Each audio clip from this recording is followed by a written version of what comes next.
प्रभू रामचंद्र गुहकाच्या राज्यात आले. त्याने 10 वस्तू ठेवल्या. प्रभू रामचंद्रांनी 10च्या 10 वस्तूंचा अभेर घेतला. मला शुद्धही वस्तू नको, अशुद्धही वस्तू नको. आणि सांगितलं, गुहका, प्रारब्धवशाने मला वनवास मिळालेला आहे. मी घरातनं निघताना माझी आई कौसल्येला निरोप घेताना सांगून आलोय की मी कसा राहील वनवासात. रामरक्षेतला श्लोक, फलमूलाशिनौ दातौ तापसौ ब्रह्मचारिणौ पुत्रौ दशरथस्येतौ भ्रातरौ राम लक्ष्मणौ. फलमूलाशिनौ दातौ, मी काय खाईल? राहील कसा? तापसौ, तपस्वी लोक राहतात तसं भगवे वस्त्र घालून राहील. तापसौ ब्रह्मचारिणौ, कसा राहील मी? ब्रह्मचारी राहील. कोण कोण? पुत्रौ दशरथस्येतौ, आम्ही दशरथाचे दोघेही पुत्र हे कसे राहू? तापसी, ब्रह्मचारी, फलमूल भक्षण करून राहू. लक्षात ठेवा, तुम्ही आरती म्हणतात ना, त्या आरतीमध्ये लक्ष्मणाचं वर्णन आहे की इंद्रजिताचा वध कोणाकडनं होणार होता? ज्याने 14 वर्ष अन्न आणि निद्रा घेतली नाही अशाच व्यक्तीकडे.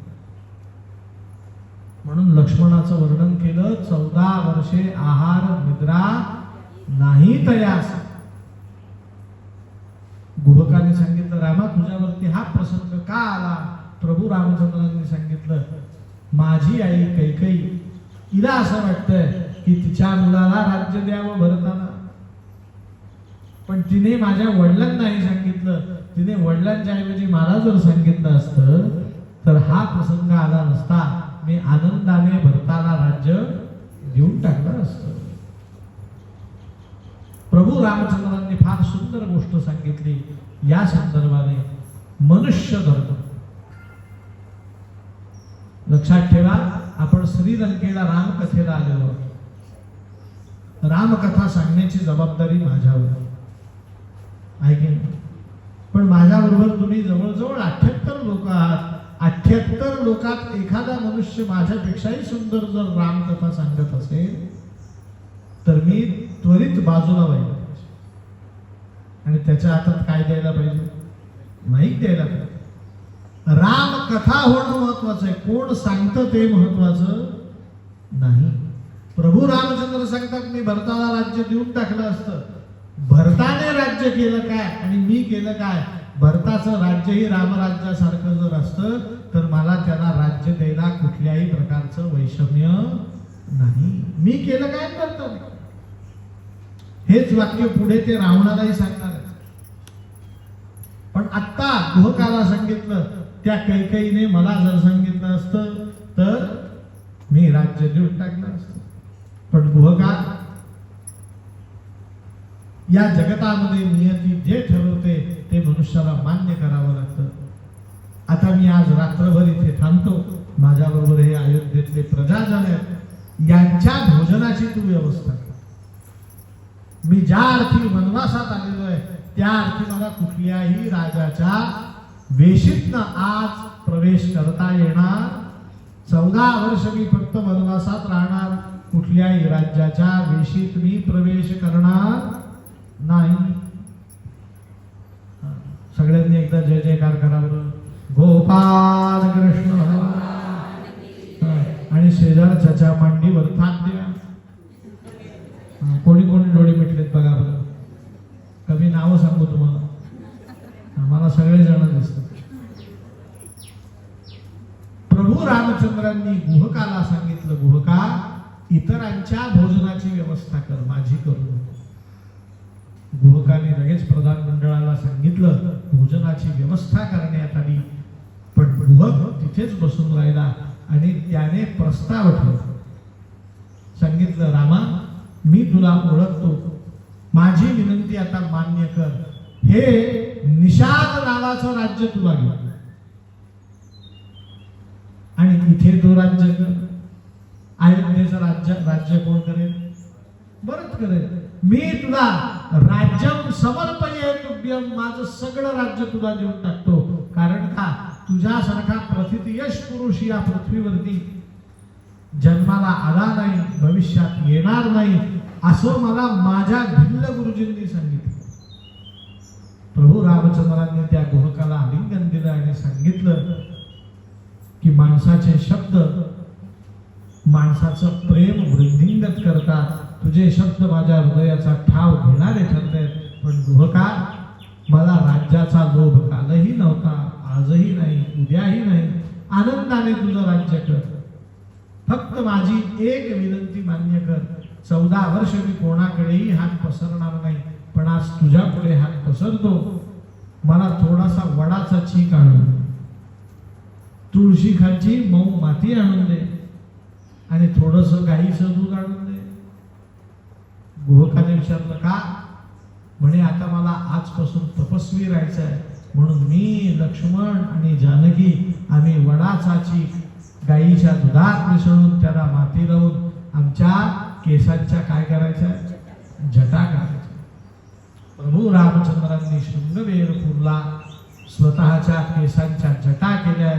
प्रभू रामचंद्र आता तिथे असलेल्या तमसा नदीच्या तीरावरती गेल्यात आणि प्रभू रामचंद्रांनी ज्या दिवशी वनवास प्राप्त झाला त्या दिवशी संध्याकाळी सायं संध्या केली.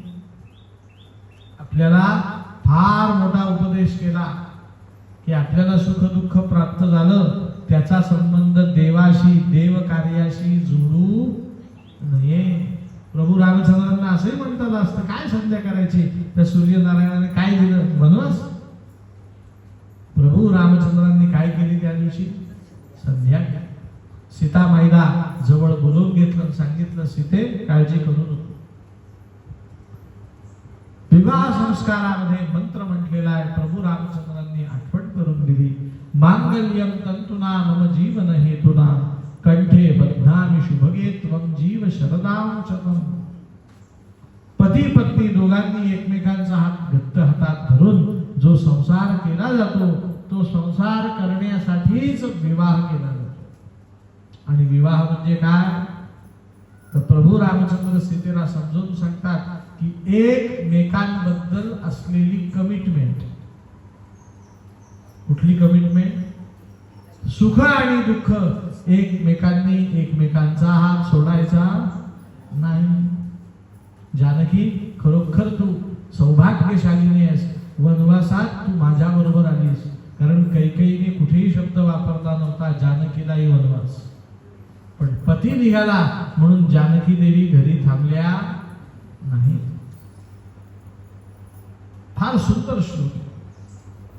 गुरवरथे त्यक्त राज्यम विजरदनुवनम पद्मपद्भ्यां प्रियायाः पाणिस्पर्शात् क्षमाभ्यां रजतपथरुजो यो हरीन्द्रानुजाभ्यां वैरूप्यां शूर्पणख्यां प्रियविरहरुषारोपितब्रूहिजृम्भ प्रस्थाब्दिर्दीर्घसेतुः खरदवदहनः कौसलेन्द्रो वदानः.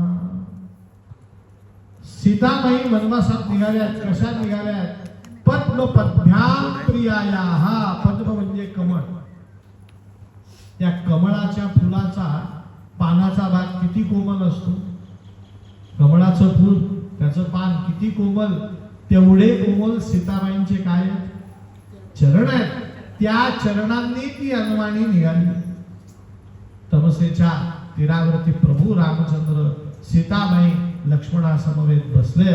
सगळे प्रजाजन आनंदाने श्रीराम जय राम जय जय राम, श्रीराम जय राम जय जय राम, श्रीराम जय राम जय जय राम, श्रीराम जय राम जय जय राम, श्रीराम जय राम. राजाधिराज प्रभू रामचंद्र भगवान.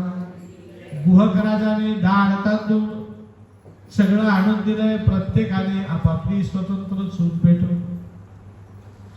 प्रभू रामचंद्रांनी भोजन केलं नाही, पण सगळ्या लोकांना आग्रह करून जेवू घातलं आणि सांगितलं, तुम्ही जेवा. का, तर लवकर जेवा, लवकर झोपा, उद्या पहाटे आपल्याला पुढचा प्रवास करायचा.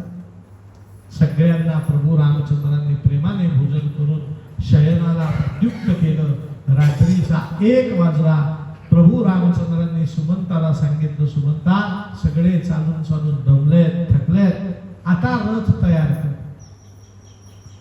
तो रथ काही वेळ इकडे घेऊन जा, काही वेळ तिकडे घेऊन जा, काही वेळ इकडे घेऊन जा. कारण उद्या सकाळी हे सगळे लोक आपल्याला शोधतील, रथाच्या चाकावरनं आपला मार्ग त्यांना समजेल, म्हणून सगळीकडे रथाचा मार्ग दिसेल अशी युक्ती कर. सुमंताने त्याप्रमाणे केलं आणि प्रभू रामचंद्र, लक्ष्मण, सीता आणि सुमंत योग्य ठिकाणाहून रथ घेऊन पुढे निघून गेले.